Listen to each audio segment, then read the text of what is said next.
વડોદરા શહેરમાં ગુનાખોરીની વધુ એક ચોંકાવનારી ઘટના સામે આવી છે। શહેરના કલાલી વિસ્તારમાં પ્રસંગમાં ગયેલા 28 વર્ષીય ગિરીશ ભાલિયાની છરીના ઘા ઝીકી કરપીને હત્યા કરવામાં ચકચાર મચી ગઈ છે। ઘટનાથી સમગ્ર વિસ્તારમાં શોક અને રોષની લાગણી ફેલાઈ છે। પ્રાથમિક માહિતી મુજબ ગિરીશ ભાલિયા પોતાની પત્ની સાથે એક પ્રસંગમાં હાજરી આપવા ગયા હતા। તે દરમિયાન જૂની અદાવતને લઈને કેટલાક શખ્સો સાથે બોલાચાલી થતાં મામલો ઉગ્ર બન્યો હતો। આ દરમિયાન હુમલાખોરોએ ગિરીશ પર છરી વડે જીવલેણ હુમલો કર્યો હતો। પત્નીની નજર સામે જ થયેલા હુમલામાં ગિરીશ ગંભીર રીતે ઇજાગ્રસ્ત થયા હતા અને તેમનું મોત નીપજ્યું હતું। મૃતકના પરિવારજનોએ કરણ અને દર્શન મારવાડી નામના શખ્સો પર હત્યાનો આક્ષેપ કર્યો છે। ઘટનાને પગલે પરિવારજનોમાં ભારે આક્રોશ જોવા મળી રહ્યો છે। ગિરીશના મોતથી માતા પિતાએ પોતાનો એકનો એક પુત્ર ગુમાવ્યો છે, જ્યારે નાની દીકરીએ પિતાની છત્રછાયા ગુમાવી છે। ઘટનાની જાણ થતાં પોલીસનો કાફલો સ્થળ પર દોડી ગયો હતો અને મૃતદેહને પોસ્ટમોર્ટમ માટે મોકલી વધુ તપાસ હાથ ધરી હતી।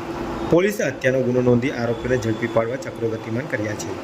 શહેરમાં સતત સામે આવી રહેલી હત્યા અને ગંભીર ગુનાની ઘટનાઓને કારણે કાયદો અને વ્યવસ્થાની સ્થિતિ અંગે પણ સવાલો ઊભા થઈ રહ્યા છે।